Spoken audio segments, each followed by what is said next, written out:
Hi, everyone. Welcome to OWASP Toronto. Thanks for joining us today. We're just going to wait about 5 minutes here for people to trickle in. And in the meantime, I'm going to introduce you to our first speaker, Dolev. Dolev, thanks so much for offering to present at OWASP Toronto this month. And yeah, I was just hoping to find out a little bit more about you.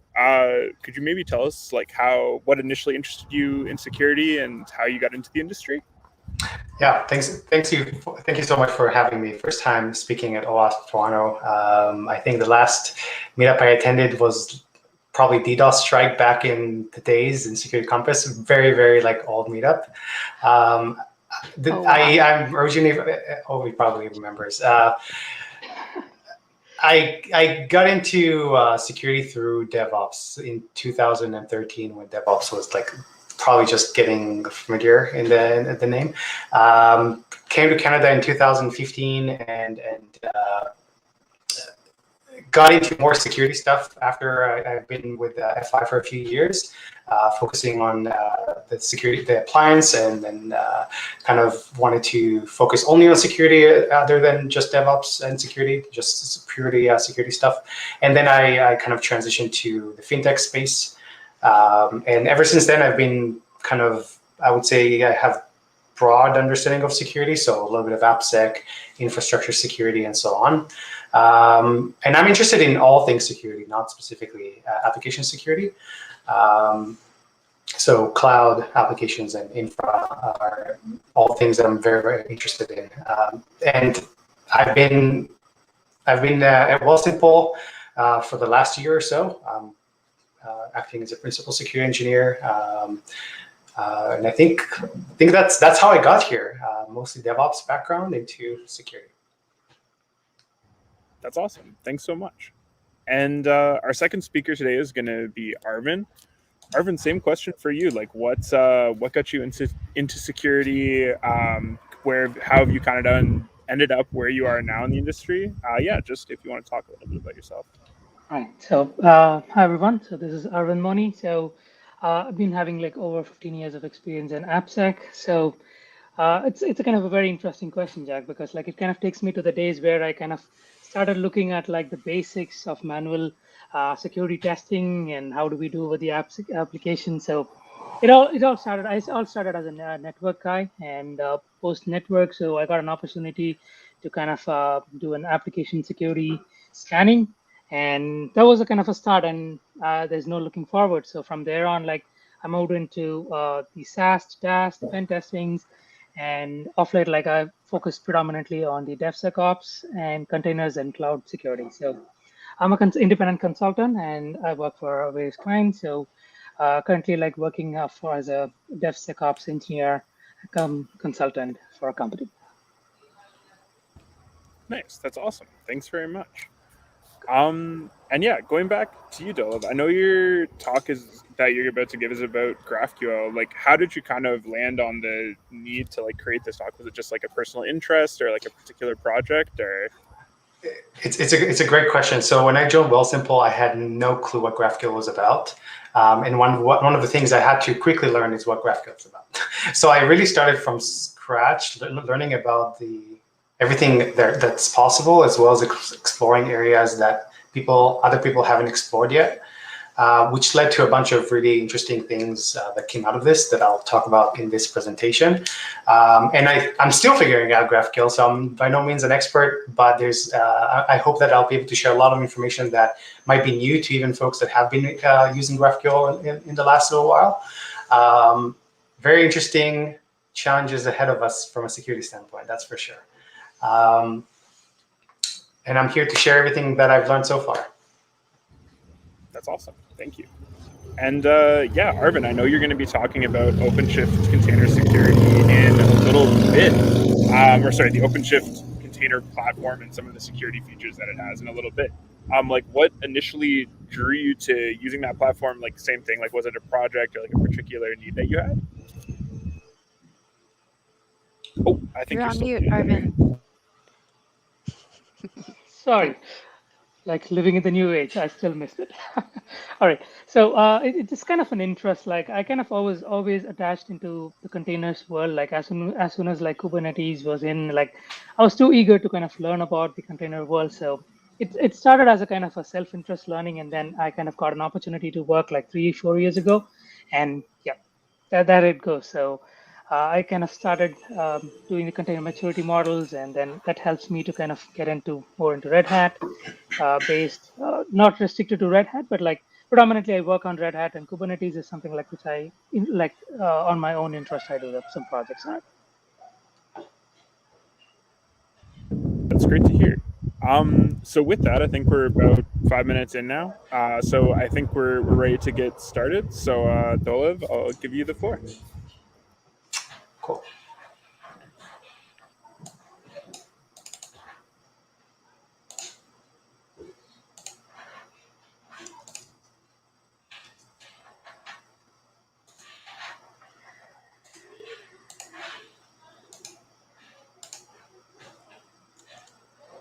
We're good? Yeah, you're all good. Beautiful. All right. Thanks, everybody, for joining us. Very excited to be presenting first time for me at OWASP Toronto. This talk is called Damn GraphQL. We'll be talking about how to attack and defend GraphQL APIs.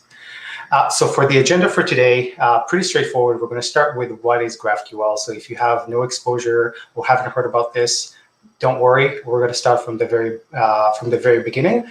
And once we have a pretty basic understanding of GraphQL, we'll jump right into the security aspect of GraphQL. We'll talk about the attack surface, what things kind of define GraphQL and that you should be aware of from a security standpoint, as well as some tips and tricks that I've learned along the way. Towards the end, we're going to have an attack demo, an actual hands-on attack against a GraphQL-backed server. And lastly, I'm going to share a lot of resources that can help you learn more about GraphQL that I've kind of collected over time, and I'm happy to share those towards the end. So what is GraphQL? GraphQL is a query language for APIs. You can think of it as an alternative to REST. It operates completely differently, but it's essentially an API endpoint for your application. And it uses three main kind of operations called queries, mutations, and subscriptions, which I'll talk in detail. One thing that you should know about GraphQL in general is why does it exist? GraphQL exists because it attempts to solve some pain points with REST APIs. Primarily two pain points. One is called overfetching, and if you've ever interacted with a REST API endpoint, what you would typically see is that you make a query and you get some response back and some data back, and maybe sometimes you won't even need 90% of that data. Maybe if I take like a practical example, if you query a REST API endpoint that's supposed to give you users back, and maybe you're only interested in the email of the users, you're going to get information such as like full name or maybe date of birth or other information about the user that you don't particularly have any interest in. So you're getting more data than you actually asked for.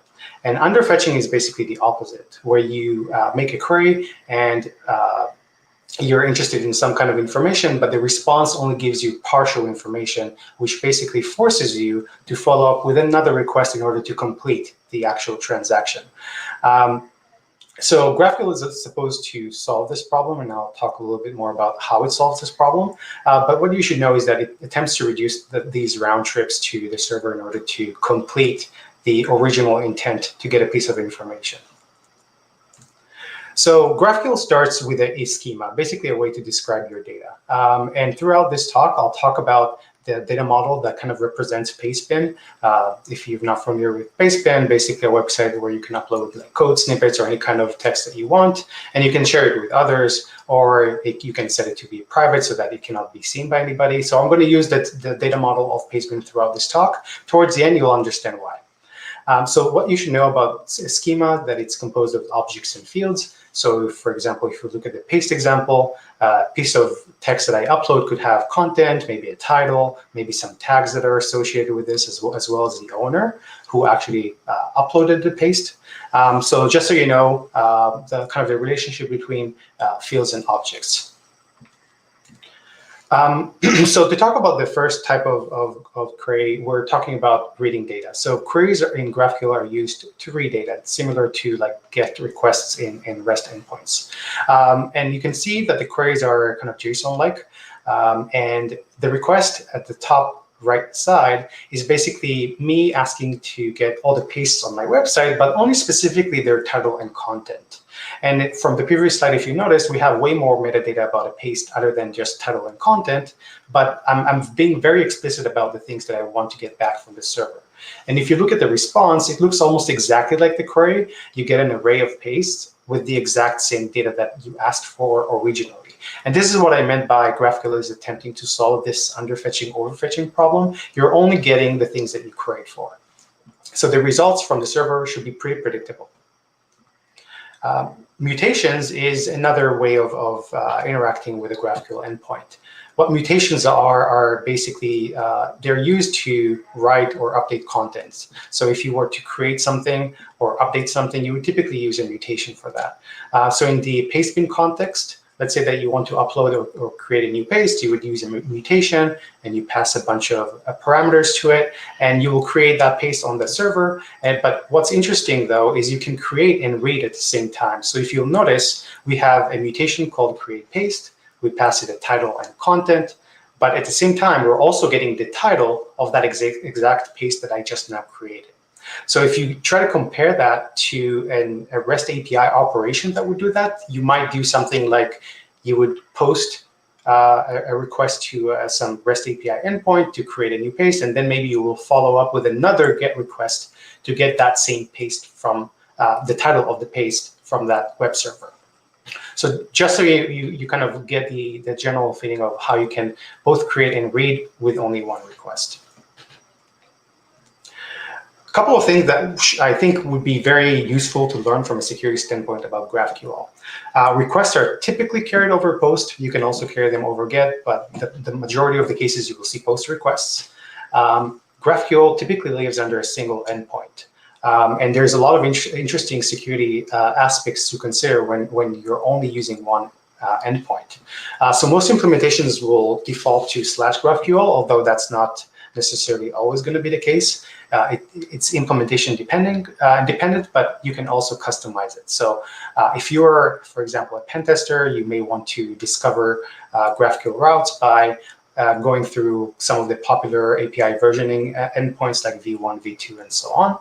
But to make your life a little bit easier, there's a nmap NSE script that I put together. It's at the bottom of the slide that will attempt to enumerate all the popular GraphQL endpoints until it actually discovers a GraphQL server. Another interesting aspect about GraphQL is that the responses will typically be 200 OK. And if you are familiar with the REST world, the response code typically reflects what happened. So in GraphQL, that's not necessarily going to be the case. And to give an example, let's say that you're making a GraphQL query to get some data about a user, and you don't have permissions to actually access that user. Well, in GraphQL, in REST API, what you would see is maybe like a forbidden error or something like that. In GraphQL, what you will see is the server returning 200. But the fact that you access the forbidden resource will be reflected in the response payload coming back from the server, while the status code is going to remain 200. And why this is interesting from a security standpoint is especially around monitoring and auditability. So if you're used to reading logs or parsing logs and looking for these patterns of seeing status codes that indicate somebody is trying to access something that they shouldn't. In GraphQL, you will likely see 200s unless the server went really crazy and returned 500. But from an incident response standpoint and from a blue team standpoint, you need to be aware that GraphQL operates very differently in this context. Another important thing to talk about when it comes to this single endpoint fact is REST API will typically give you a clue just based on the endpoint that was requested. For example, if you see a GET request to /users, you can get some idea around what happened. Somebody tried to get some information about the users. But since GraphQL only lives on a single endpoint, then the endpoint is basically meaningless if it was done over post. So now that we have very basic understanding of GraphQL, I want to jump right into the attack surface of GraphQL. So before you start, you ran into a GraphQL endpoint, or you think the server might have a GraphQL endpoint. The first thing that you want to do is try to fingerprint it, or get as much information as possible about the server. So this is a very recent release of a tool that I created that basically attempts to fingerprint GraphQL. And what I mean by fingerprinting is I literally deployed all the possible popular GraphQL technologies out there and try to figure out what changes or what differences they have from a response standpoint. How do they interact with a benign as well as an invalid queries from a syntax standpoint. And it was very surprising to see that the different implementations respond very differently. That gives you the ability to basically fingerprint and figure out what technology runs that GraphQL server. So this tool supports about 15 or so implementations, all the popular ones for sure. And an additional thing that it does is it gives you this security and defense metrics that will tell you what kind of security mechanisms are supported for this specific implementation, so you can prioritize how to test the actual endpoint. And if you're curious about the name, it's inspired by a tool called WAF, which basically does the same, except it does that against web application firewalls. So that's kind of the inspiration for the name. So let's talk a little bit about attacks. So one key thing that is very popular, and it's not really a vulnerability per se, it's really the introspection aspect of GraphQL. What introspection is basically a special query that we send to the GraphQL server, and GraphQL server will describe its own data structure. Some implementations out there include that by default. Think of this as like a way to describe your database tables. Think of a query that you can send, and the data table, your application is going to send the database schema as an example. Sounds crazy, but this is how GraphQL does things.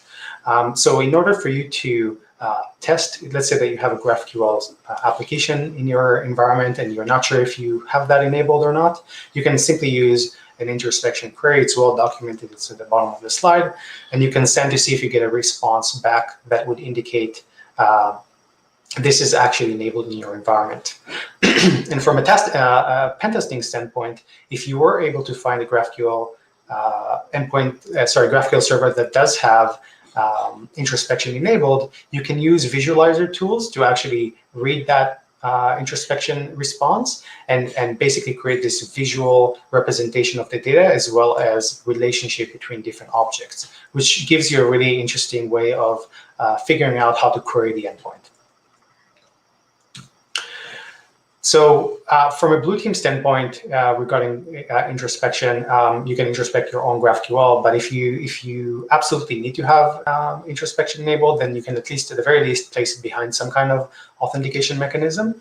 And if you absolutely don't need that, most implementations give you the ability to disable that, not all of them. So that should be your go-to if you don't have anybody kind of integrating with your API that requires knowing about the data schema. Another way to attack GraphQL, this is from an information gathering standpoint. GraphQL has this feature, and again, this is a feature. It's not necessarily a weakness. It's part of the spec, actually. GraphQL will give you hints on the type of information it knows about. So for example, if you look at the query on the left side, I made a typo in the word paste. I missed the E at the end. But there is an object called paste on the server. So what GraphQL will do is it will try to kind of figure out the pattern and see what things it knows about that are very closely similar to the word that I had a typo in. And it will give you suggestions. And I think the number of suggestions that I saw, maximum was like 3 or so, 2 or 3. But you can make typos across all your queries, and it will just give you those responses back with suggestions. So you can really see how you can leverage that. You can build queries with like very common English words, for example, things that you would likely exist, like, I don't know, user or something like that. And if GraphQL knows about something very similar, it will return the response back with the hints. And you can then just basically scrape the data model until you build enough information to query using valid syntax. So this is a very good fuzzing opportunity. Unfortunately for the blue teamers in the house, the not very good news. From what I've seen, all implementations don't support disabling this option. And again, this is not a vulnerability; it's part of the spec. So if you're concerned about leaking data schema or data model information to unauthorized parties, you will actually have to do some self-patching there. On the right side, you can see this is how, like, I think it's Graphene, which is a Python library for GraphQL, does that. So you basically have to comment that or basically patch it to return something else.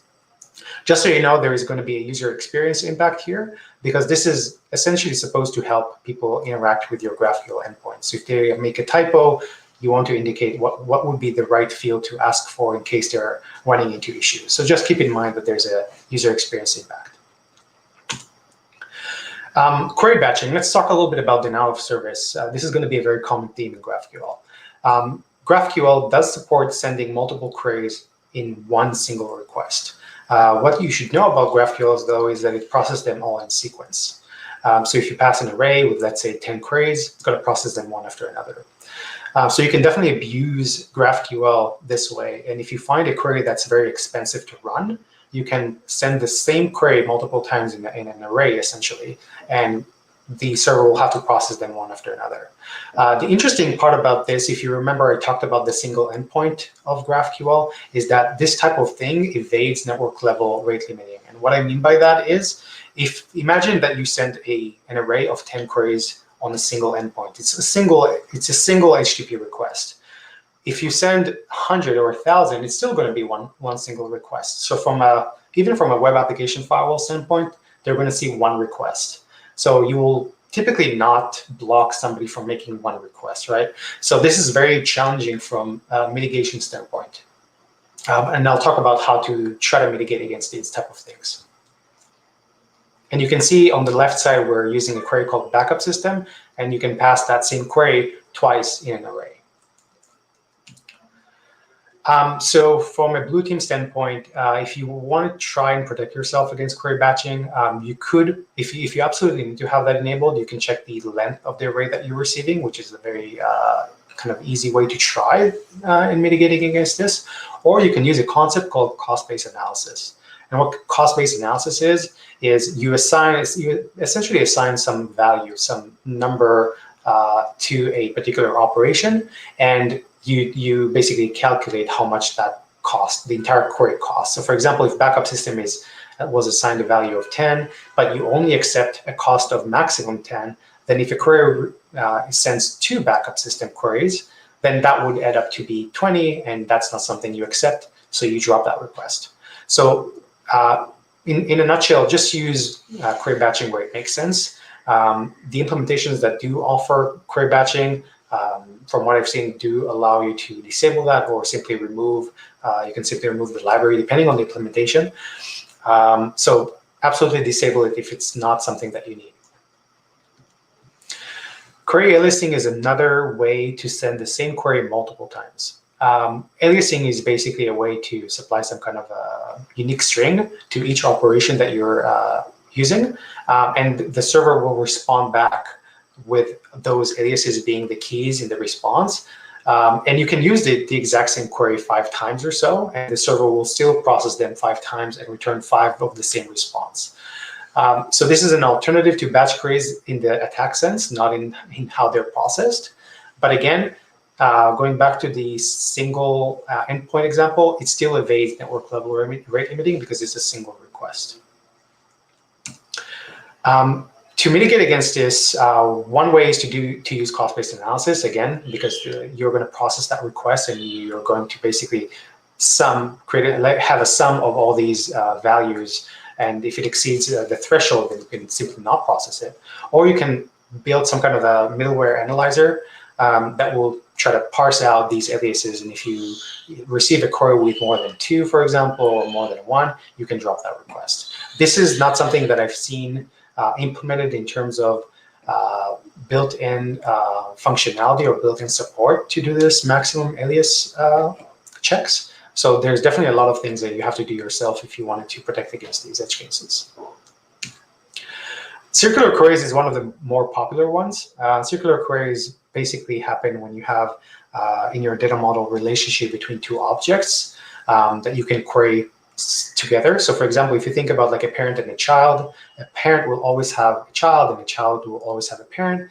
So in the paste bin example, a paste will have an owner and an owner will have a paste. So you can create a query that just queries one after another. So if there's no limit to the number of nodes or a number of fields you can ask for, then there's nothing stops you from like creating a very complex and a recursive query that will abuse that. And if you take this example and you chain it together with the previous examples of batch queries or aliases, then the server will have a really hard time processing these. Lucky though, most popular implementations do support maximum depth limit. So each node would be like one level deep. So if you have a maximum depth of 10 and somebody creates like a really complex query that goes 99 levels deep, then you're going to drop that request. Operation name tempering is kind of interesting. It really depends on the context, though, how you can abuse it. So operation name is a optional field that you can specify along with your query that would be describing what the query is doing, essentially. This is something that you can basically use in a variety of ways. But one thing that you should keep in mind is that sometimes application owners will use the operation name as a way to figure out which queries are being used. What this allows you to do is multiple things. One, you can try and inject special characters in there. Some implementations do support special characters in operation names, some don't. But from an analysis standpoint, if you can almost, and I say that very loosely, you can almost mask what your original intent by specifying an operation name that doesn't match the original query. And how this can be leveraged obviously depends in the context of the application and how the analysis is done on the queries. But just so you know, this is a user-controlled input, and you can likely supply whatever you want. So you might get lucky, and it might get processed in the backend in a very insecure way. So just keep in mind, this is another interesting angle. From a blue team standpoint, treat it as any other untrusted input. You can also have created like an allow list of operation names. So if somebody suddenly provides an operation name that you have never seen before or you don't have support for, just drop it. So you can simply just reject anything that's not on the list. And you want to log these violations safely. Field duplication, and this is kind of getting us back to the denial of service topic. Field duplication is a very, very simple concept and not very known out there. GraphQL does support repeating the same fields. What I mean by that, if you, let's say on the left side, you can see that I'm querying for the name of the owner of all the pastes on my application. So if I were to take name and copy paste that 5 times, the response is going to be exactly the same as even if I had 1 or 5 of those. But what the server will do is it will actually process that 5 times to get that data back. So you need to do some kind of a timing analysis on the response. If a normal query with a single name field takes 100 milliseconds and you suddenly copy and pasted that 5 times or 50 times or whatever, and you see that it takes longer for the server to process, then this will likely indicate that there's no kind of notion of cost analysis, or you can also figure out that this is another way to cause a lot of load on the server by just try to duplicate that 10,000 times. And I'll show a demo how that looks like in a few minutes. From a blue team standpoint, there are a couple of options to address this. One of them is if you wanted to really analyze the queries that you receive and try to do that, I guess, sanitization yourself, or doing the sanity checks against the input, you can try to dedupe the fields so that if you see it 5 times, you treat it only as 1 time. Or you can use cost-based analysis. So if I specify 10 fields and each one of them has a value of 1, that would increase the cost to 10 if you specify that 10 times, right? So if you use cost-based analysis, it should ideally address that. Or you can use something called persistent queries. Persistent queries is quite interesting in the sense that instead of the client passing the query as is, as you saw before in previous slides, what it's going to do is it's going to pass a hash that represents these queries. And this hash is something that the server is aware of because it has a database of, let's say, trusted hashes. So if your hash matches something in the database, we know that the query hasn't been tampered with, which could likely solve this problem to a degree. I haven't seen that implemented in a lot of places. I have in some cases, but just so you know, this is a pretty effective way to know that the input that you're receiving is something that is trusted, or at least something that you support, not necessarily trusted. So in summary, OWASP top 10 in general still very much applies to GraphQL, even though that this is kind of a new way to query for information from a web application. So everything that you learned about so far in REST also applies to GraphQL, slightly different syntax, but still very much applies. There are security tools for GraphQL if you're interested in doing things like CI/CD testing or kind of DAST type of testing against a GraphQL endpoint. There are tools out there and plugins that you could use. OWASP Zap does have an add-on that you could use that can take a URL, can take a schema with a combination of URL and do some kind of an analysis on it. There's also a burp extension called InQL. I haven't personally tried InQL, but I've heard good things about this. It's not only a burp extension, it also has a command line utility that you could use. So definitely explore those too. And I'll kind of end the attack surface portion with a few things that I've kind of realized over time. GraphQL is still very much, it's still fairly young, although that it's been around for a few years from a security standpoint. I feel that it's still being figured out. I also noticed that some implementations are different than others in the security sense. What I mean by that is, for example, if you look at JavaScript implementation for GraphQL like Apollo or PHP or Python, they're all very popular and heavily used. But one thing I noticed is that the security offering, the security features that they provide either by default or as added libraries are not the same. So some implementations may give you some of the things that I mentioned in earlier slides, like persistent queries or cost analysis, and some implementations will simply not have that. So when you pick and choose the technology to run your applications, if you go the GraphQL route, you should definitely look at the implementation and what security features it offers, because there's a lot of nuances in GraphQL how you can bring it down. And one thing that I haven't mentioned so far is GraphQL does not have like authentication and authorization by default. So you have to do that yourself for the most part. So that's also another concern. So when you adopt new technologies, I don't think this is necessarily a GraphQL specific thing, but when you adopt new technology, really do thorough work and research around what it means once that thing is live in my environment. If suddenly somebody is attacking my GraphQL endpoint, what things do I have available in my toolbox to actually protect myself against these type of things? So I would recommend first go with the popular implementations, but really choose the ones that really fit your environment, both from a security standpoint as well as from a functionality standpoint. So let's talk a little bit about the attack demo. What I'm going to be talking about is specifically a vulnerability in the GraphQL plugin for WordPress, which is something that kind of came up earlier this year for me. So if you don't know what WordPress is, it's a blog platform, very popular. By default, I think WordPress has a REST API endpoint. I'm not sure if that's something you need to install or not, but I have a feeling that it's not something you need to install. But if you wanted to have a GraphQL WordPress support, there is actually a plugin you can download that will simply just give you a GraphQL endpoint for your blog. So you go into the marketplace of WordPress, you download it, you install it, and bam, you have GraphQL on your blog without doing anything special. This specific plugin is one out of a few, but this one is quite popular. It has about 100,000 downloads and 10,000 active installations currently, so very interesting plugin to look into. So let's talk a little bit about the vulnerability itself. So when you install this plugin and you immediately get this endpoint, anybody can just query that right off the bat, as long as you have access to the blog. What you should know, though, is that in terms of security features, at least that was true a few months ago. It didn't have batching option. There was no option to disable or enable batching. If you installed it, it had batching enabled out of the box. I mentioned this field duplication type of attack. So WP GraphQL has no concept of cost analysis, so or any type of deduplication of fields, so that anything that you basically feed WP GraphQL with will get accepted.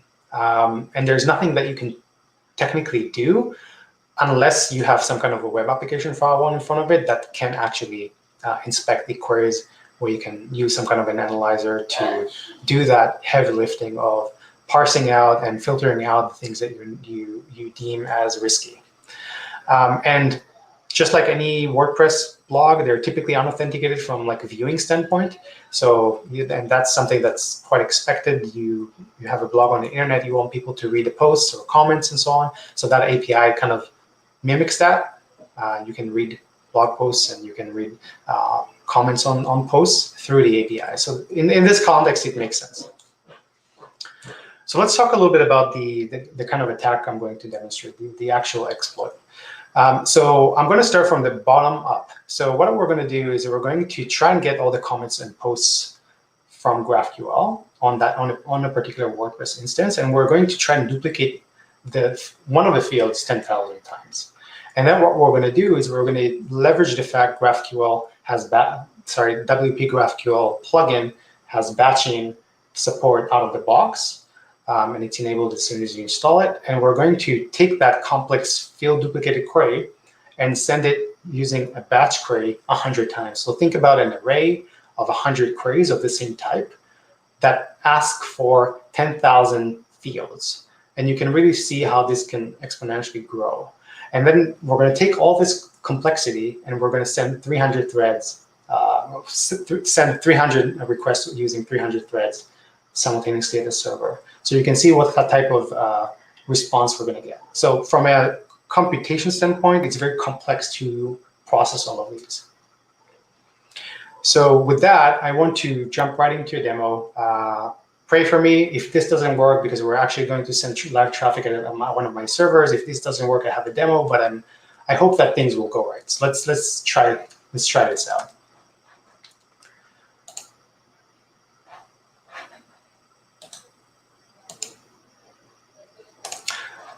So what we're going to do is this. So we have a very simple WordPress blog. Nothing too special about this.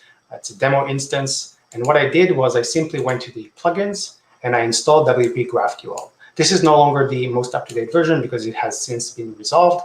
You can also see the latest version here. But as soon as you install that, you get GraphQL endpoint right out the gate.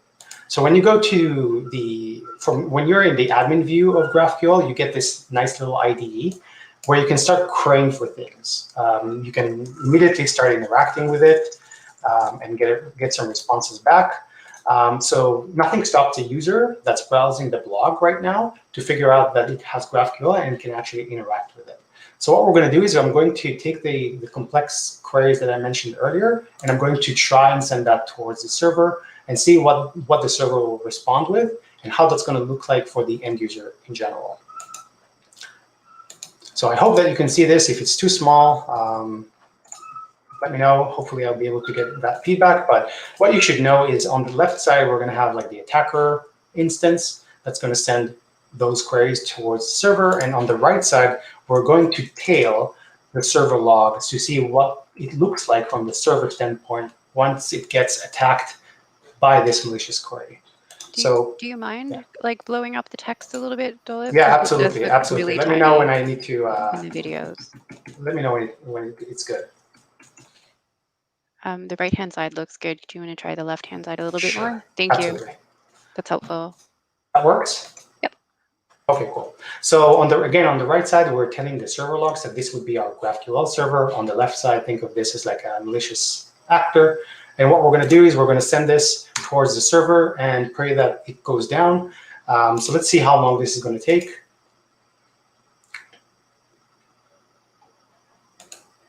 Okay, so you can see that we're getting out of memory errors already from, I believe this is from MySQL. So if we go back to our instance, you can see that the server is down. And the server is going to remain down until the processes are going to get restarted manually. So this is very effective, and it took, what, less than 6 seconds or so to actually bring this down. So it's very hard for the server to process a query like that, especially when you combine a variety of of ways how you can exhaust the server. So we talked about query batching, we talked about field duplication, and we talked about sending those queries simultaneously. So overall, very expensive for the server to actually process. So this is going to remain down forever until I actually restart the processes. So very simple demo, but it shows you how easy it is to actually bring a GraphQL server down. Obviously, this is a single instance. So if you were to try and attack some kind of a SaaS service that auto-scales, obviously it's going to be difficult, or it will require way more resources. But keep in mind that I only used one host to send these queries. So if we're talking about thousands of hosts, it's going to be very complex for an application or a company to actually defend itself against this. Cool. So all went well on that. Let's go back to the presentation. So let's talk a little bit about education when it comes to GraphQL. So when I started GraphQL like a year ago, I didn't know what I was doing, but I was looking for resources. And one thing that first thing that I looked for was, is there a damn vulnerable application for GraphQL? Back in the day, there wasn't, but there is now. So if you go to my GitHub, on the bottom right, you can see a link to this application. This application has GraphQL implementation there. There's like an application that tries to kind of mimic Pastebin, and that's why I was using the Pastebin data model throughout this presentation, because it's actually used in damn vulnerable GraphQL. The nice thing about this is that it really nicely aligns with this presentation, because it gives you all these scenarios that I mentioned as an educational content. So you can query GraphQL, you can see how a hardened GraphQL might look like, because you can operate in essentially two modes. You can set it to like a beginner mode, so essentially a pure implementation without any protections. And you can set it to like expert mode, which will make the GraphQL endpoint try to defend itself. So you can try to experiment with how a vulnerable implementation looks like, how a more hardened implementation looks like, so that you can get a feel for what I try to cover in this presentation. You can just deploy this on a bare metal server or Docker. Just don't expose that to the internet.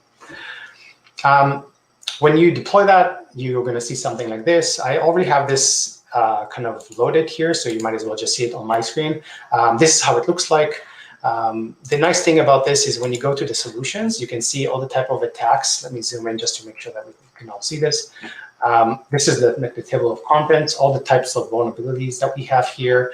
If you click on any of them, it will take you to the actual vulnerability, and you can see the description of the vulnerability, the resources that you could use to learn more about this, as well as tooling to actually test against this. So if you're not sure how to solve this or how to find this vulnerability, you can just click on Show, which will give you this peek into the actual solution, so that it's not like a spoiler.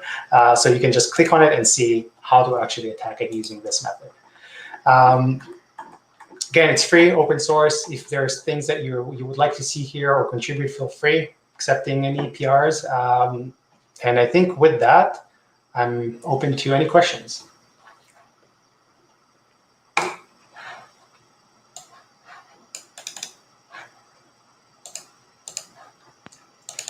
Perfect. It looks like people are taking a minute to just take it all in.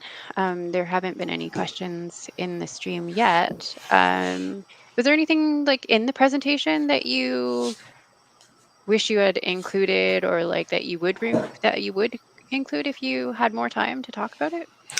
It's a great question. I think one thing I haven't covered is like the whole authorization aspect. So querying for things that maybe you shouldn't have access to and how to test against that. It's not covered that. Also, it depends on the implementation and how it looks like. But these are things that the reason why I decided to focus on those as opposed to authorization is that these are things that would likely exist unless somebody was aware that these are issues and actually did something against them. So if you install GraphQL by default, it's going to be vulnerable to everything that I mentioned, which is insane to think about. And that's why I decided to focus this talk on those cases, because those are very popular as opposed to authorization, although it doesn't mean that authorization issues will not exist. But I would love to maybe include in the future a more comprehensive presentation over an hour, let's say, with other categories of issues. Yeah, makes sense. Yeah, a lot of these injection issues kind of remind me of the classic like external entity injection or external entity expansion from XML, and like a lot of the regex related vulnerabilities that have been classic in pretty much every like implementation of any kind of parsing language in the past. So, Yeah. but it's good. I guess it's not good to see it repeated, but it's familiar to put it that Yeah. way. Yeah. I see a question. Somebody asked what was the code that I ran. So this is basically an exploit that abuses the CD that I mentioned. It's publicly disclosed, so you should be able to find that piece of code. Just so they are aware, what was I actually using when I tested this? Thanks. Pratik asks, is it possible to add authorization headers to GraphQL? Oh yeah, absolutely. Absolutely, yeah. You can. Yeah. So by default, when you install GraphQL, it doesn't have any understanding of authorization. That's a layer that you have to add on top of it. But yeah, it operates from that standpoint similar to REST. Nice. Any other questions from the audience? There was one thing that I noticed I missed, which is the link to the GraphQL tool that fingerprints and detects GraphQL. I'm not sure. Can I comment in the chat? I'm not sure. Yeah, you can. I don't If see. do you want to just copy it into the private chat, and Yeah, I'll copy it yeah. There you go. It's in the private chat. Perfect. Got it. I guess because maybe I'm not signed in, or maybe I don't have that option. Not sure. That's all right. I'll just copy it over to the other chat. Let me. Eligio asks, how can blue teams use GraphQL? How can blue team use GraphQL? I guess depends on from what standpoint, from monitoring standpoint, or from, is the question around monitoring or incident response, or it's a broad question, so I don't know exactly how to focus my answer on this. I assume that if it's from a blue team standpoint, then maybe like an analysis standpoint. That'd be interesting. Yeah, I think one thing that you should do when you implement GraphQL is figure out the logging part and how you're actually going to get insight into what's going on and who's querying for what. That's going to be key to actually figure out like how to do what we already know in the REST world in the GraphQL world, because it's a little bit different. So you could use a variety of functionalities from web application firewalls that inspect payloads to then emit logs, or within your application to actually emit logs when a certain field is asked for. So these are all things that you can do to figure out what's happening. I think insight into what anomalies do you see other than the normal requests will also be useful. So if you get normal requests, everything is great. But if you suddenly get queries that you're not able to process, figure out why. Because you will, if somebody's querying using invalid syntax, either they're doing something or something is wrong with your app. But if it's the like the previous one, if it's somebody's messing with your app, you'll at least be able to figure out, because those queries will not get resolved. Yeah, makes sense. Just classic anomaly detection. Yeah. Magno asks, with the current state of GraphQL from a security perspective, do you recommend using it instead of REST API? It's a tough question, and I don't know if there is a good answer to this. I think if you need GraphQL, you will know. GraphQL is supposed to solve very specific things. It's very powerful, and I think that's something that everybody needs to understand. It's very powerful, and that's why it gives us all these abilities to exhaust the server. If you were to add all the mitigations that I mentioned, as well as doing things like persistent queries where you pass a hash instead of an actual query, which is quite interesting, you can essentially protect yourself against a lot of those things, especially tampering with requests. But as a technology, it's extremely powerful. And you can make one query that would, if you compare that to the REST equivalent, might be like 3 or 4 queries, or depends. But it's very powerful, and I think I'm not saying that we should avoid GraphQL. I think that this whole presentation is around education around GraphQL. So if you do choose to adopt it, just do that research to make sure that you're solid. That's funny that you mentioned passing a hash to a query. So you're kind of like faking almost like faking stored procedure kind of thing. Enumerate, what is it called? Doing avoiding direct object insertions. Yeah, there's no, like, from what I've seen, the implementations, you can actually pass variables to a persistent query, by the way. There is a way. So there's still ways, especially if it's a query that accepts certain arguments. Mm-hmm. If it's just a query that always returns the same thing, then you might not have an issue. But some of those do still need to accept input. So there's still a way around abusing those, I guess. But it obviously depends on the application. Makes sense. Interesting. Thanks. Any other questions from the audience? Let's give them a couple more minutes to think about it. It doesn't necessarily have to be about GraphQL either. Dolev has lots of experience in a lot of different other places, and I'm sure he'd be interested in talking about that too. Any tips or tricks, or what are you working on these days? GraphQL being one of them. I think it's still something I'm personally figuring out. Mm-hmm. I'm trying to figure out how the industry is doing it, as well as library maintainers. What are the best practices? There is the things that are kind of known out there. So if you look for GraphQL hardening, you'll typically see the same things. But from what I've seen so far, there's definitely other areas that haven't been explored. So that's something that I'm still figuring out myself, so that we can actually improve ourselves as a company.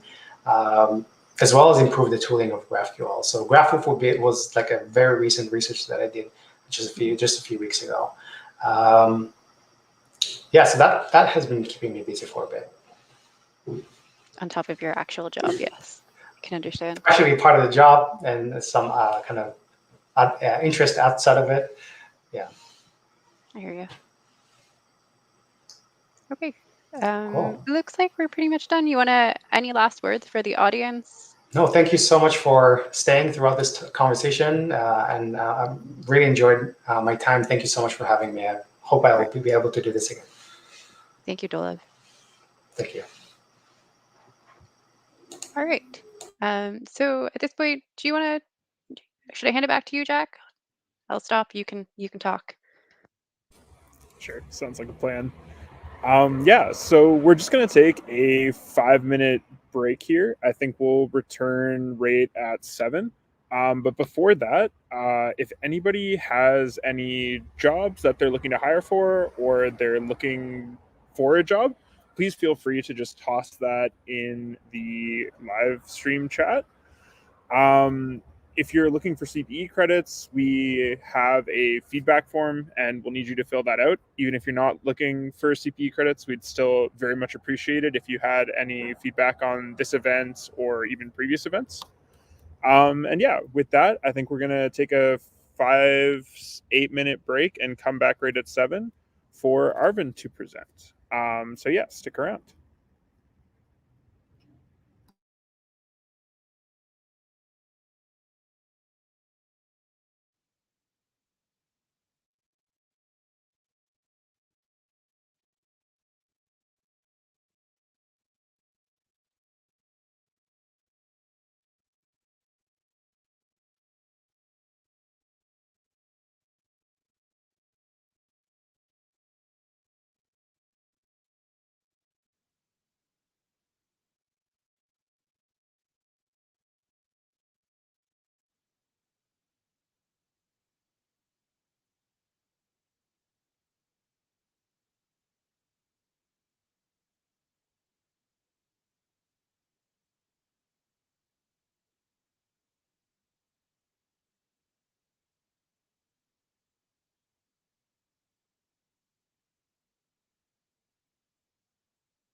OWASP has 100 plus active projects, and new project applications are submitted weekly.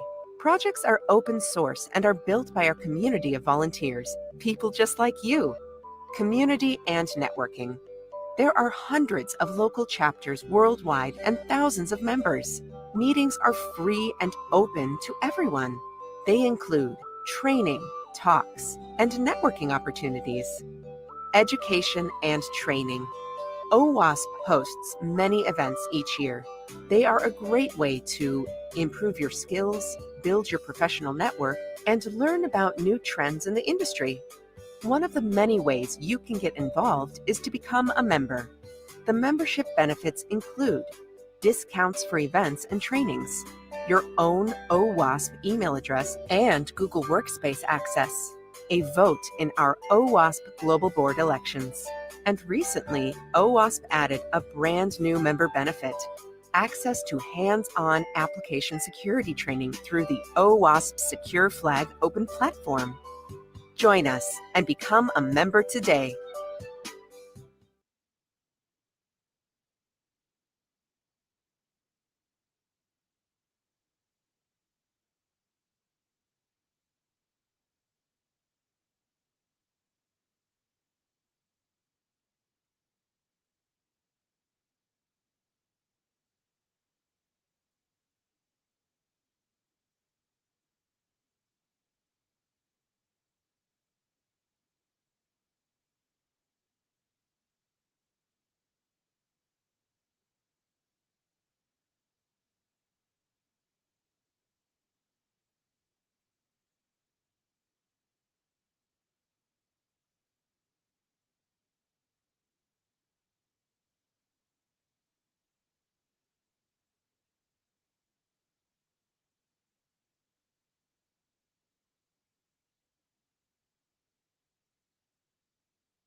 All right, I think we're just about ready to get started with our second talk.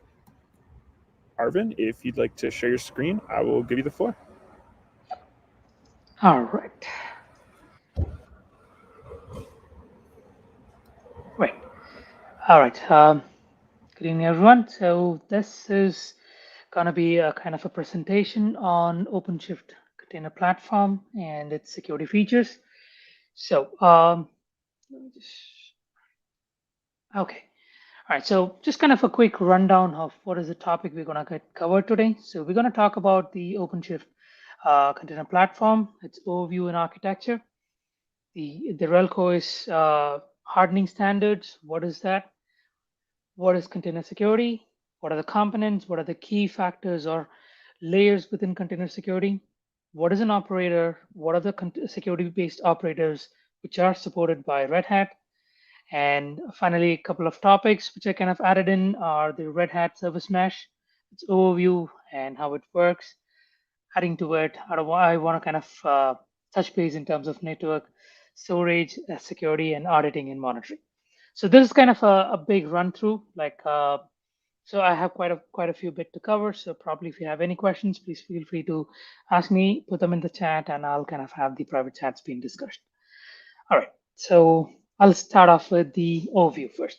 So OpenShift Container Platform, as we call it as OCP, is based for containers, and it is a container orchestration platform based out of Kubernetes, and it's kind of an enterprise graded version, which is pretty flexible in terms of like the support and the security features being as an add-on for any Red Hat tools.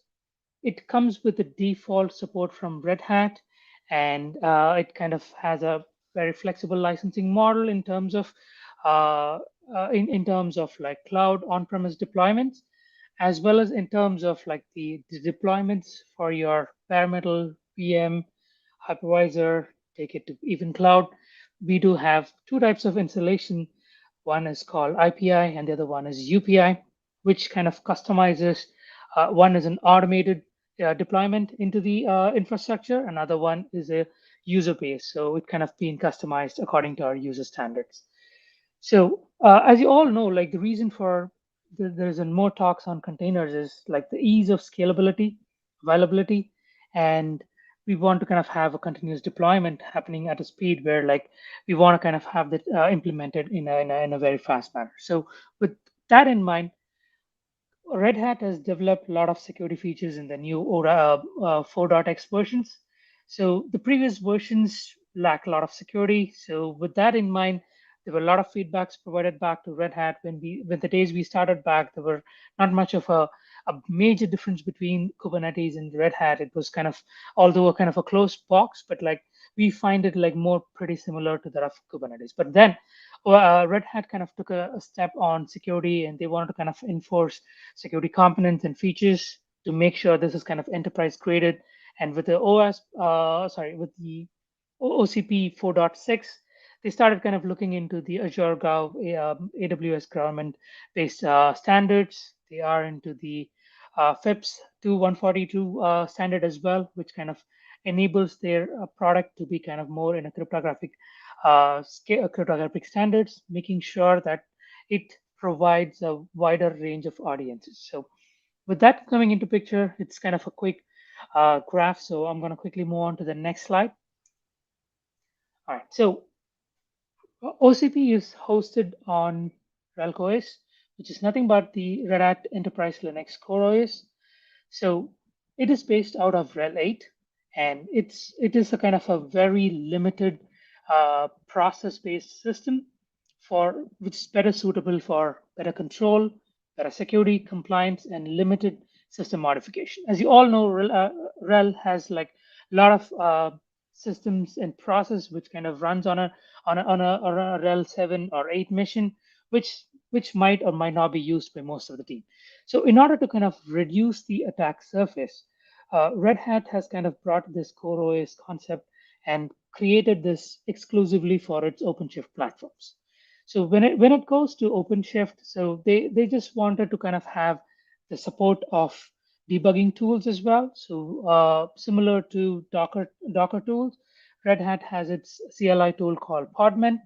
Scopio is for inspecting the images, and CRI for all the CRI-based runtime engine debugging. So they support like all the CLIs, and there are some additional CLIs they support in as well. And with 4.x version, Red Hat started the concept of operators. So earlier, these were like machines. Now they were called as like appliances. So with appliances, we come into the OLM lifecycle, where operators play a key role.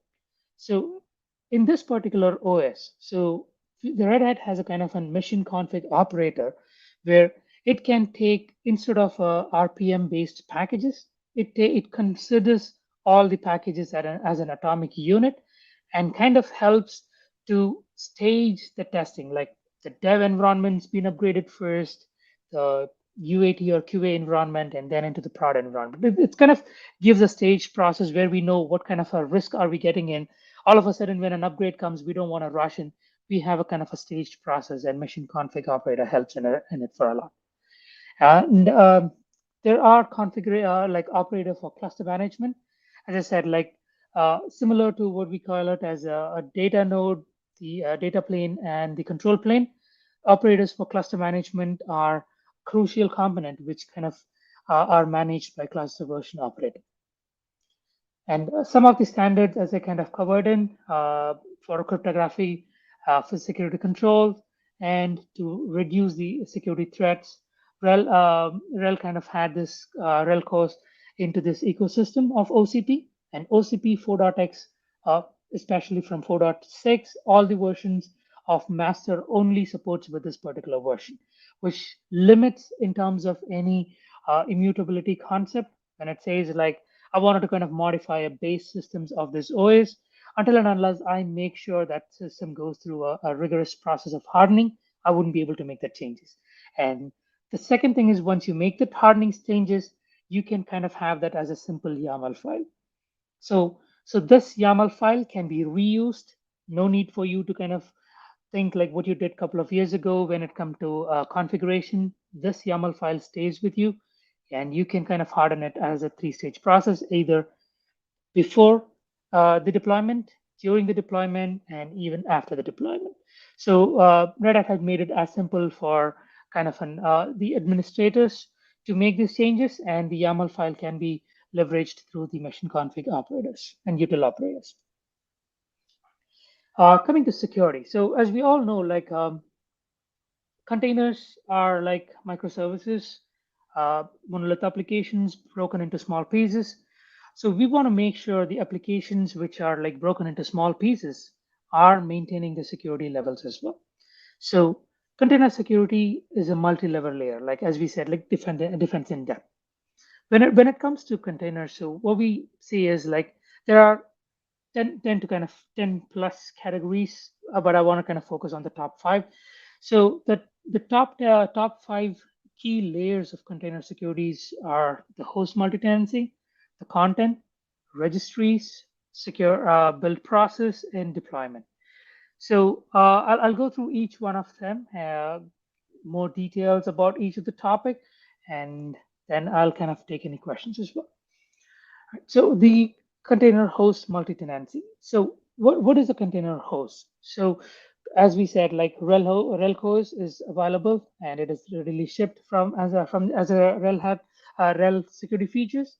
When it comes to the basic security in RHEL OS, we have the Linux namespace, where each namespace is kind of categorized as an application, or we can kind of group it as an application. The one application doesn't talk to the other. We have an isolation between, which talks not only about the network, it talks about the C groups, which kind of talks about CPU, memory, network, and limit access from one namespace to the other namespace. And we also have like SecOm profiles to kind of restrict what type of system calls are being used by us. For example, if you have an Apache server to run on or run as a container, so we don't need to kind of have IAs running on that particular piece. We might need to kind of have other process running. So to limit the other process running, we can create SecOm's profile and add that to that application and the group, which will help in to kind of have a reduced threat surface. We talked about like isolation from one component to the other component, which can be achieved by SE Linux. So these are some of the top host container security features which are inbuilt into Red Hat OCP. Moving on to the next. So what is a container content? So container content is nothing but like an image. So we know more about the Docker images, the registries like JFrog, Artifactory. So when it comes to Red Hat, so Red Hat wants to kind of have a kind of a complete lockdown of the images. So they kind of introduced a concept called Red Hat's universal base image. So if you take a Red Hat 8 system, it is kind of widely open, like in terms of like services, networks, configs. But this might not be needed for a container. And as containers are pretty small pieces, we don't want to kind of have like 5 to 10 GBs of operating system running. On top of that, the application is like less than 500 MB. So with that come in mind, so they wanted to kind of reduce the footprint all over from a base image perspective. So Red Hat provides the UBI image for each categories. For example, like Apache has its Apache HTTPD Python, Ruby, Node.js, Perl, Java, you name it. So it has a kind of a marketplace on the registries, and it kind of consolidates all the registries, makes them as simple as possible, and leverages some of the containers tools to kind of rate them as container health index. So a container health index is nothing but like a kind of a system rating where like it talks about the vulnerabilities, the attack surfaces, the open issues, the libraries being used, and it Red Hat comes with a kind of a score for each of the images, which can be used when we are an end user, a developer, or a security professional. When we wanted a kind of a request from a team, we know what is the container health index. And when we are kind of onboarding into an enterprise, we are aware of the kind of an attack surface which we are bringing into the container surface. So that's a kind of container content and a grading system which Red Hat has to kind of minimize the total surface.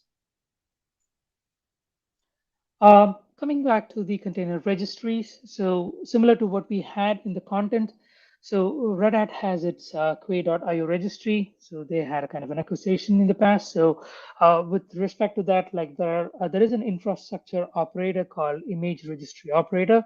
It's an out-of-box solution which kind of helps to kind of know what kind of a workloads do we run. So workloads are nothing but the containers, which has the OS, the kernel, the packages, dependency libraries, as well as the application code. And there's a secure way of communicating between the developer who uses a console, having limited access, accessing the registry from Red Hat to kind of take their images. So Red Hat provides a kind of a tool called CloudForm, which has an independent tool called Smart State Analysis, which flags in the vulnerabilities which are used in the registries. So this kind of scans the registry, and as and when we import the registry image into our ecosystem, it scans and tells us and flags the developer that, hey, you are using an image which has some vulnerabilities and the packages needs to be updated. So the developer knows that what are the packages he needs to update. He updates that and ensures that the latest package is available.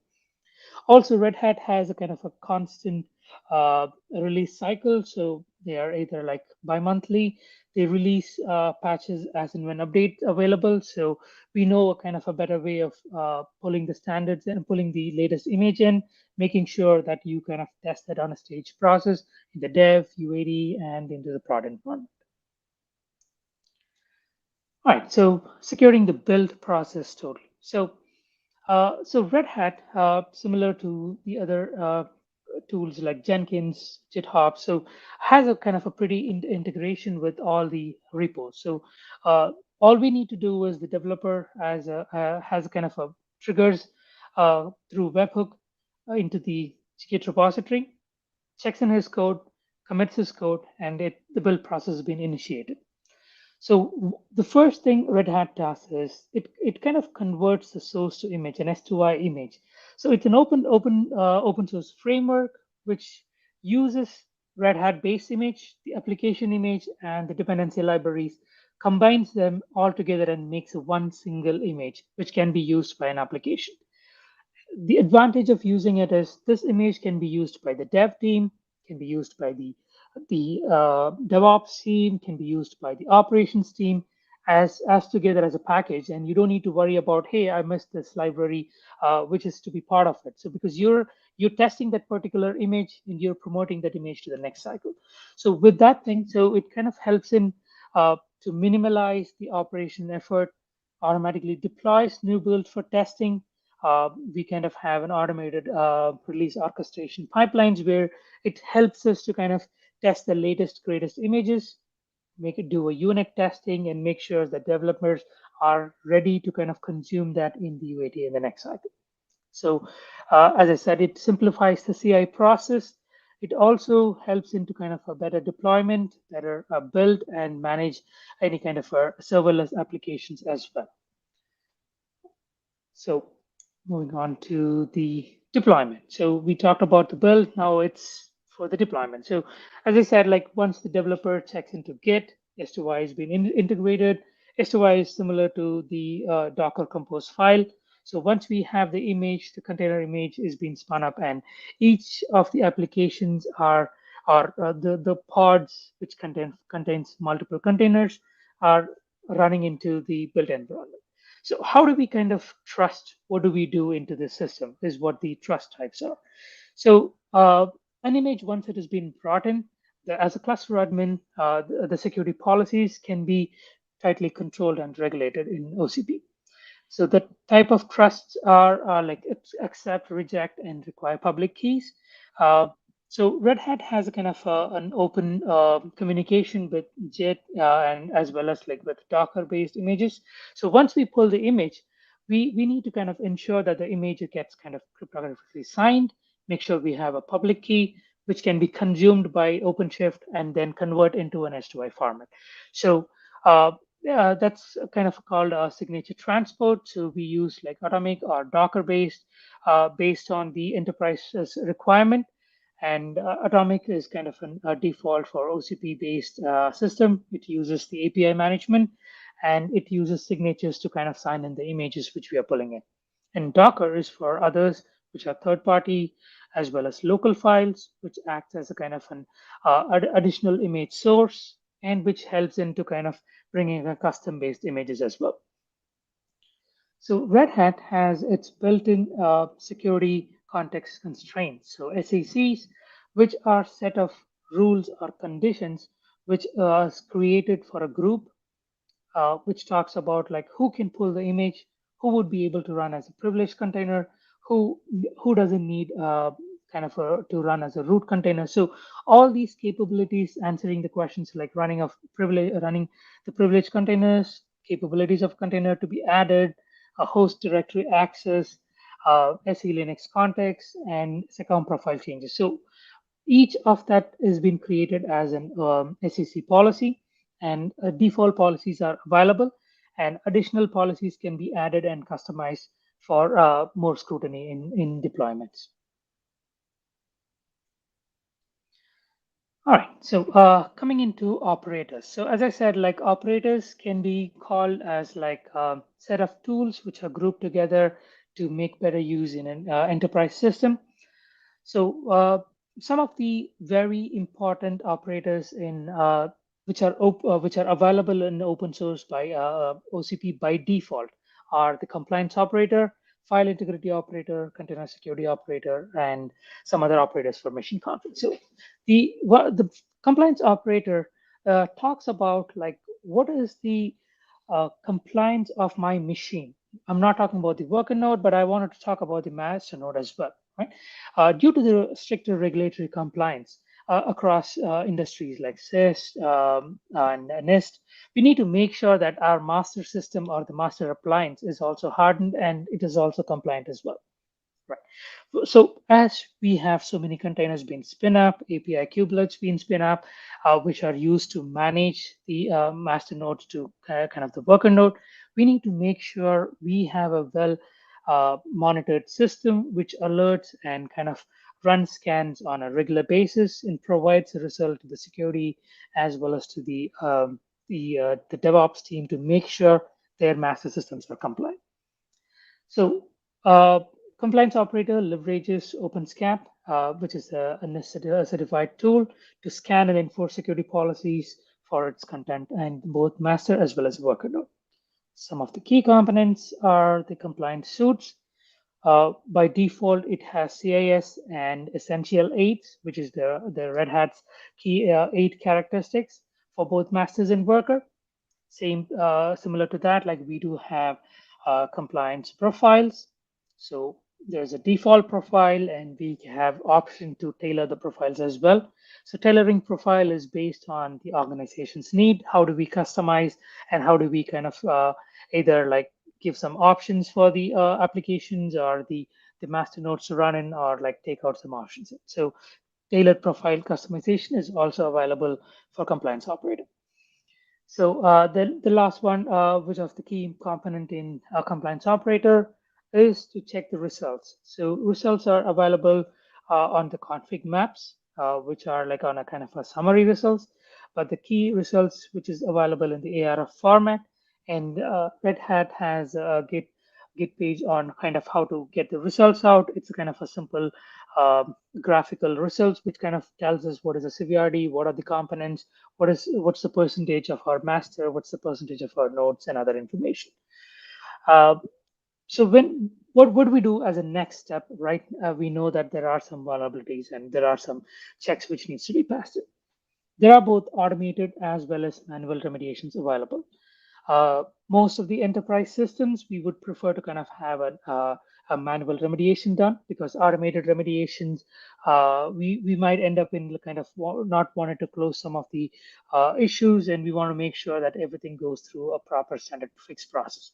With that in place, so manual remediation is possible, and the cluster admin have privileges to kind of make the changes, test it in a stage process, and push it into the production environment. So, as I said, the reports can be easily categorized and can be shared across to the executive teams as well, to just kind of bring them into an awareness of what is our ecosystem looks like from a container standpoint.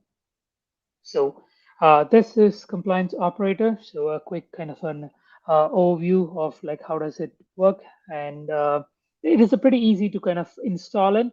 So if you are kind of a dev admin, or like let's say a cluster admin, you go into a compliance marketplace, which is kind of part of the console, and you just kind of search for compliance operator, and it kind of creates its own namespace and own privileges, and it starts running by default. So we can, as we said, like if there is a Git, I would kind of share it in the chat later, so that can be kind of used as a reference center as well. All right, so the next is the file integrity operator.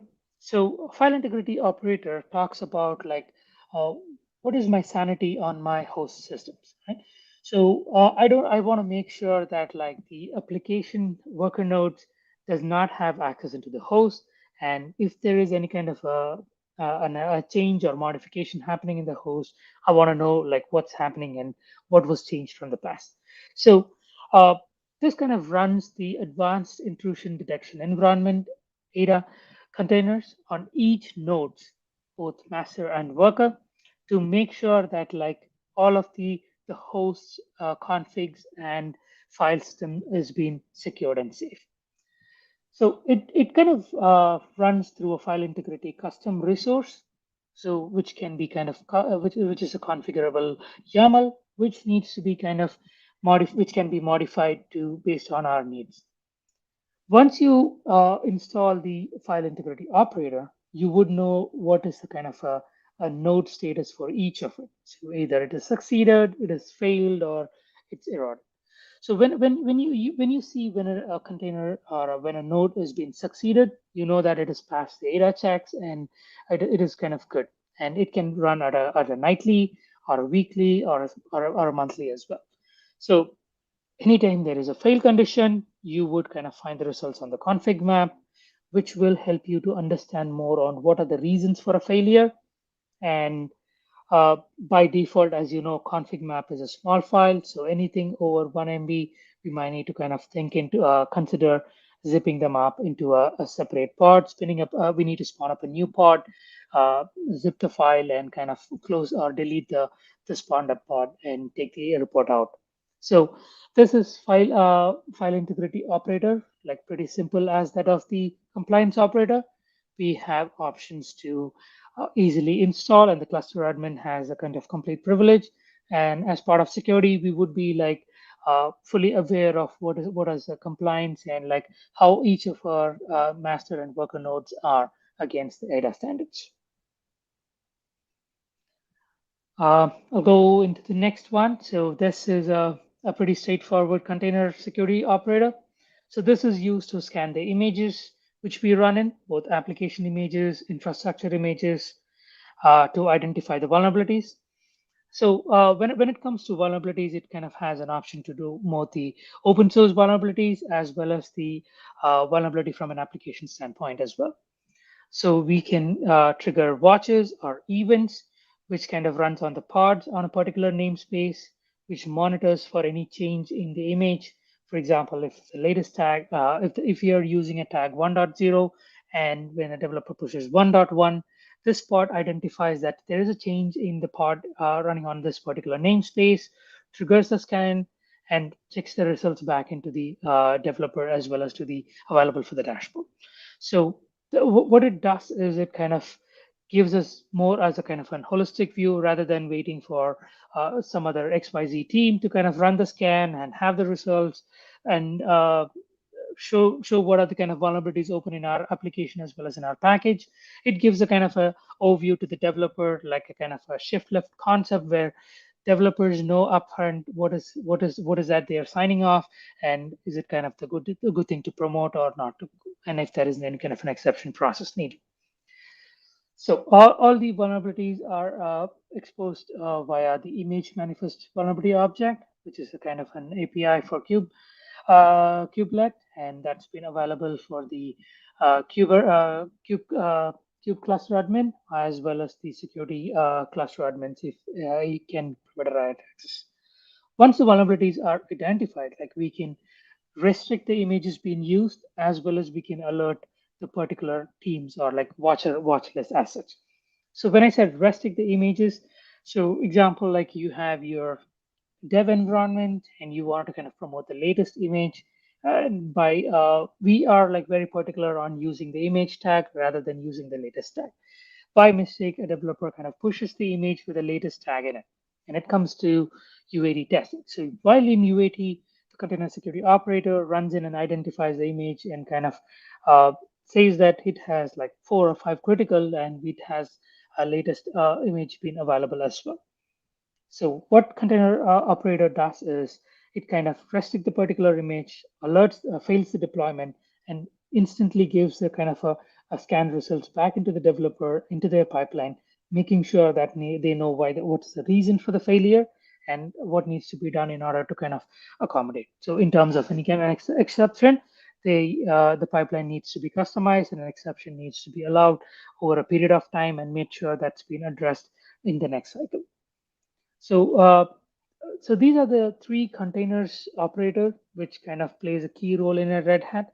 And as I said, like these operators are available as part of the OCP license, and they're pretty much like an independent tool which kind of has its own ecosystem as such, but well integrated into the OpenShift platform console and gives security a much wider view of what is there inside the container platform as such. So the next topic which I want to focus on is on the OpenShift service mesh. So we all know about the Istio service mesh, which is part of the which is a key project from Kubernetes. So OpenShift took the Istio as a base, and they wanted to make sure that we want to know what is happening between application A and application B, right? So if there is a kind of an internal communication between 2 containers or pods, we want to know what are the services, what type of controls do we need in order to make sure that application A doesn't kind of get open to all the other applications inside the namespace or even outside the namespaces with proper control. So with service mesh, the developers have an option to kind of create a config file. So we kind of call the config file as a manifest. And in the manifest, they say my application A needs to talk to application B, and application B needs to kind of ensure that like, okay, I'm allowing application A to talk to me over port like 443 or 80 or any other port, and making sure that this communication happens through a safe and secure TLS channel. And that's the envoy proxy. So envoy proxy is like part of the data plane, similar to the OCP platform. Service Mesh 2 has the data plane and control plane. So data plane is pretty much considered as the master, where it kind of controls and manages. And the control plane has individual components where the configuration, setups, and files are being available. So envoy proxy collects all sort of information related to the traffic within the mesh, within the containers, and all the communication happens through envoy proxy and outside to the other namespaces or other pods. So it doesn't kind of restrict to ingress. It goes beyond to the egress traffic as well, and we have gateways, service mesh gateways, which can be set up to kind of communicate to the external networks. So this gives a kind of an overview in terms of what traffic is coming in, coming out, going out to the internet, and how do I need to route it. So service mesh helps in terms of like redirecting to the pods in different data centers, making sure that their workload has been split properly and load balanced, and also ensure that like the pod, which is unhealthy pod, doesn't kind of route any traffic into it and like route the other auto-scaled pod into their ecosystem. So Envoy Proxy is deployed as a sidecar. So sidecar is nothing but let's consider service A is a pod, right? So Envoy would also be a pod, which kind of triggers as and when service A is being spun up. So there are two types of services. One can be a sidecar, another one is an init. Init has a very short lifetime, which would not serve our purpose. So Service Mesh uses sidecars, and this is a very small, limited pod, which has a very specific standard instruction and purpose, which doesn't consume much of a kind of a performance overhead to the namespace. Coming on to the control plane. So control plane kind of has the HTOD components, which provide service discovery as of APIs, configuration, certificate management, and ensures that all the routing rules for Envoy is being kind of set in the right place and enforces that particular changes. So control plane would have the cluster admin as well as the security team would have the access to the control plane, which makes sure that like a periodic review on what kind of happens from container service A to service B, and making sure that like we don't have any kind of an unknowns and all the factors are going through the MTLS channel, and there is no outside kind of a traffic which is not part of the rules being triggered. So how do we manage it? Like talking about like one application, two application, it is pretty easy and straightforward. But when it comes to the pods, like we do have hundreds of applications, hundreds of containers running inside our OpenShift platform. So in order to kind of make sure like the end user or as well as the cluster admin or the security personnel understands what's happening, OpenShift kind of brings in integrations with Kiali, Prometheus, Jaeger, and other platforms. So I'll kind of touch base in terms of each of them. So the first one is Kiali. So Kiali is a kind of a management platform or a console where we would know like what sort of a dashboard view, like as you can see here, it talks about like the namespace, application A, how does the traffic go, what times the traffic goes, like is that a kind of a load balanced, it is not load balanced, and it kind of has a kind of a time graph as well. So you would know that like during the peak, how does the traffic behave, during the off peaks, like how does the whole thing behave as such.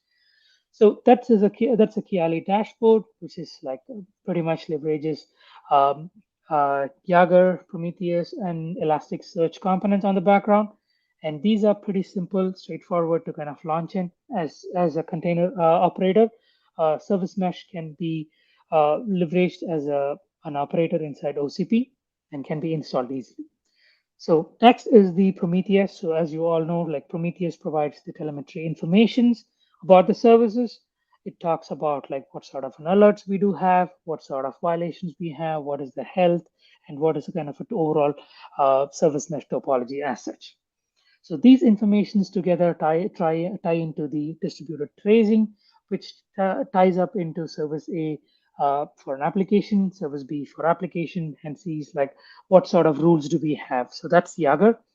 So Jaeger it's kind of again an open source server. So it uses for predominantly being used for monitoring and troubleshooting if in terms of any failures on a microservice or on a container or a pod. So Elasticsearch, which is again like an open source system, which has an add-on to a service mesh, is a JSON-based search engine analysis, which collects all the information and produces into meaningful data for Jaeger to be consumed into Jaeger as well as into Prometheus. So Grafana is a kind of a dashboard view. So as you would have known, it gives us kind of a metrics in terms of like an overview for the last 1 day, last 10 days, how does it behave like when time to time. So you have a kind of a dashboard view, and it is pretty UI based system, so which helps the cluster admin and the security teams to kind of know more on the traffic, as well as like the application teams to understand the traffic flow and make sure they kind of have a deployment. So one key thing which I think like I kind of forgot to mention here is the canary deployment. Similar to what we kind of have a staged deployment, canary deployment is consider like an application consumes 10 pods to kind of run the entire application, right? So if we want to kind of make changes to 2 of the pods and run them with the latest image, right? And we don't want to touch the other pod environment as such. Canary deployment helps in it. It routes the traffic to the other 8 pods, making sure that these 2 pods are updated first without any zero time downtime, and ensures that the traffic then gets routed back into these 2 new pods, and ensures no failure is being monitored, ensures the health to Jaeger, and once it is all successful, it allows the developer and the operations team to make sure that they can go on to the next part. In terms of any failure, any routing, it it can easily kind of route back and taken back into the previous images and make sure the original image setup has been brought up. So that's kind of an advanced features of ServiceMesh, and that kind of gives us a pretty good uh, I would say like an agile platform. It helps us to kind of move fast in this agile and in a DevOps environment. Touching on the network security for OpenShift. So this kind of is a pretty niche skill in terms of like network teams. So most of the network teams are like SDN based now. So as you know, like software defined networks are being leveraged.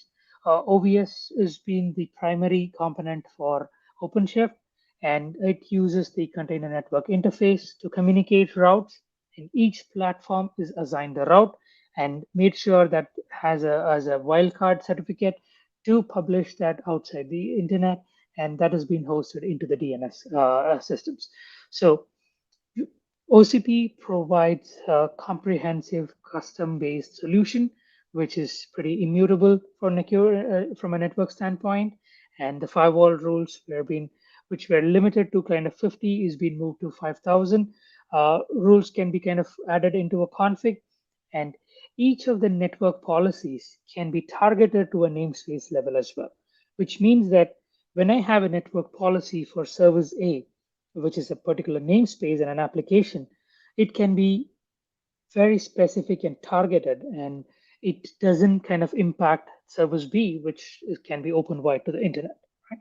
So when I have a PCI application running in, I can have a network policy configured to make sure that like I limit that the components usage, components connectivity to the external world, rather than like a static web application, which doesn't kind of have any control and it doesn't have any user input components at all. So network is a kind of a broader session. So I just kind of had it just in terms of what are the advantages of OpenShift OCP platform. And one other component I want to talk in network is the HA proxy. So HA proxy is used to communicate from one application into the other. And there are 2 options like the earlier releases, it had a kind of a pass-through. So pass-through is like you don't kind of like encrypt TLS traffic. It is just a kind of a plain HTTP traffic passed from one application to the other application inside OpenShift. Red Hat identified that as a gap and ensured that they kind of bring in re-encrypt, where the traffic is being packaged into TLS, make sure that it's been encrypted and then re-encrypted at the service B section. So this is kind of an overview on network security. I would quickly jump into the storage security component. So OpenShift Container Platform uses the container storage interface. We call it a CSI. It is used for both the stateless as well as stateful applications. And CSIs are pretty much like compatible with all the other storages. On the right-hand side, you can see the OCP supported platforms and starting 4.6, like AWS and other Azure government services are being allowed to be hosted, and it supports both file, raw, any kind of a blob systems, and also kind of like local systems, NFS, Trident, and any other third party. So it has a pretty kind of a vast integration with all the third-party applications as well, and ensures that the storages can be used and data backups and encryption is in place. So with respect to storage, some of the key component we want to look in is in terms of the persistent volume. So persistent volume is like allocating a space to an application which can be consumed at a later point of time. So similar to the C groups concept, where we want to kind of limit a namespace access to particular namespace and not into the whole other namespace or containers, we have a concept called JID, which is a group ID, where like a particular users are created on a group or that can be kind of added onto that particular PV, and no one else would be able to kind of claim that particular space. And each PV has three type of capabilities: read write once, read write to many, and read only many. So these kind of based on the needs of our application infrastructure, and even in terms of operators, like we see in the compliance operator, file integrity operators, each of them has a different capabilities, and we would need to kind of customize it according to each of our requirements. So this will be the last piece, and this is the auditing, monitoring, and logging. So as you all know, so auditing kind of brings the chronological order of what has happened, when it has happened, who did that, right? So OpenShift audit kind of is a pretty default feature. We need to kind of enable it when we kind of spin up the OCP platform to make sure that the audit logs are being enabled and etcd has been encrypted. So once the audit log has been enabled, it triggers the event, which talks about what is a namespace, who's a user, at what point of time, did he delete, did he modify, did he change, and that event are being related. And there can be kind of watches set through Elastic and other third-party systems, which kind of gives us an alert and triggers an alert saying the system A has been kind of corrupted, deleted, or modified with an unauthorized user. So those logs are being forwarded to other third-party systems such as like Elk or any other Fluentd and other systems, and that can be seen and stored for a security and compliance standpoint. So each of the audit logs follows the sequence, and to make sure that the users or administrators or all the other infrastructure components have audit been enabled. So that gives us a complete view on when and what has happened in terms of any kind of a breach. We would know what is a logical of order and where we need to kind of tackle the first thing. So that's the audit and monitoring of logs. So that kind of brings me to the end of the presentation. I haven't seen the time, so probably like I just want to know if I have the right information, and if you have any questions, feel free to ask me.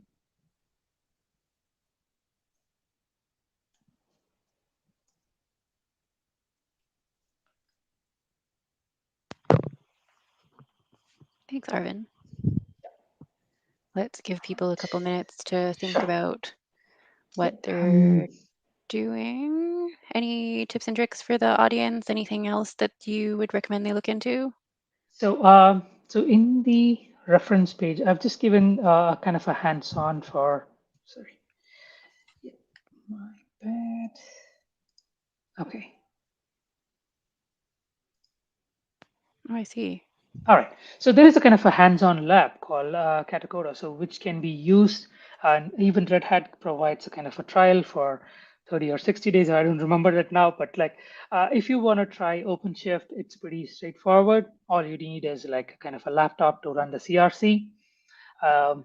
Yeah. So if you have a Mac M1, I am sorry you have some difficulties running it, but other than that, Windows or Linux machines, you would be easily able to run it.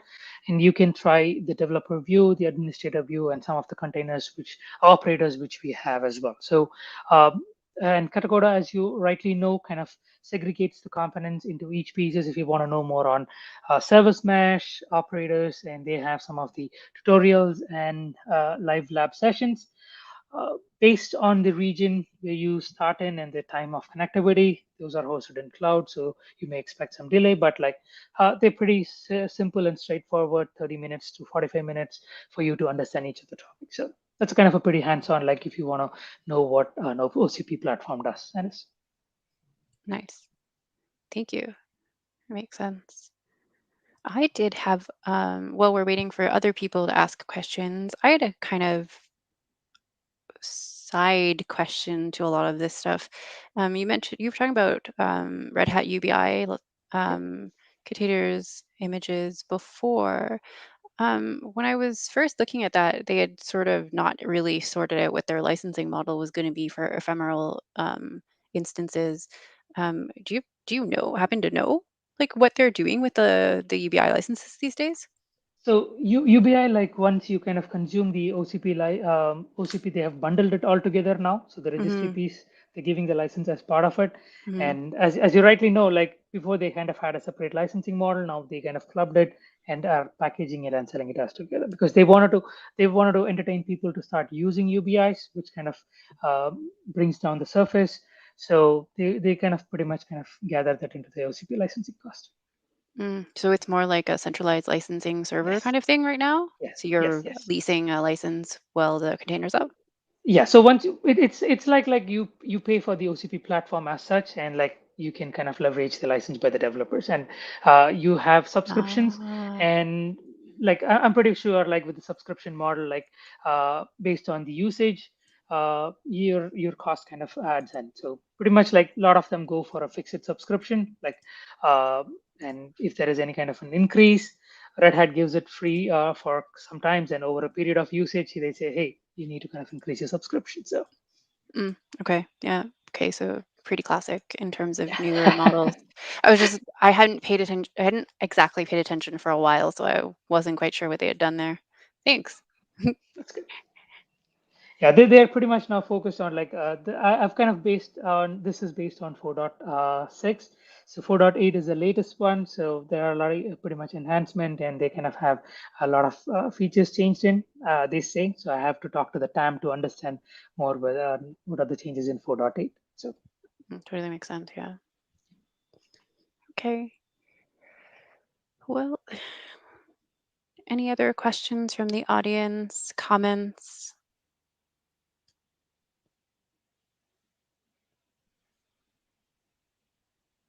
Jack, you have anything that you want to ask? Nothing for me. Do you want to leave the audience with anything? What are you working on these days?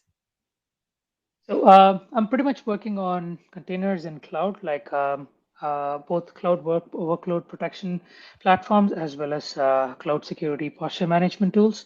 Hmm? So those kind of go hand in hand with the OCP platform and helps to kind of make sure that our containers and runtimes are safe and secure. And yeah, so pretty much like we have a very good capabilities around. Like I'm working on PAF as well, WAF and a little bit of CyberArk components. So that's kind of Mhm. pretty interesting and kind of keeps me on the toe all the time. So Makes sense. Awesome. Anything you want to leave the audience with? So I would recommend you to start like looking at the reference section. Like I'm pretty sure like you would be finding it interesting to spin up a container. Like people who are new to containers, people who are wanted to kind of learn more about it. Like there are hands-on labs which can really help you to understand the basics of containers and how you can spin things up on your own. Like it would not take more than 30 minutes. I'm pretty sure like if you're scared of containers, don't be. It is pretty easy, straightforward. Nice. Thank you. Yeah, so we will be posting the this should be available on YouTube shortly after this presentation, and we usually post the slide decks if the speakers agree to share them with us on the either the OWASP .org Toronto chapter page, or like we post a link in Meetup too. Okay, got it. Perfect. So thank you. Jack, you want to close out? Yeah, for sure. So thanks very much, Thanks, Arvin, for Arvin. the great presentation. Yeah, and thank you everyone for attending. If you didn't catch it in the chat, we do have a discount for Sector, which is coming up at the beginning of November. You can get $50 off the full conference pass or a free expo pass with the code OWASP 2021. Okay. And yeah, thanks everyone for coming. Be sure to stay tuned on the meetup page and LinkedIn. We're going to be announcing November's event pretty soon. Another very exciting pair of speakers. And yeah, thank you everyone for joining us for the session. That's great. Thanks for the opportunity and nice to meet everyone. Thank you very much. Thank you. Have a good evening. Bye-bye. Bye.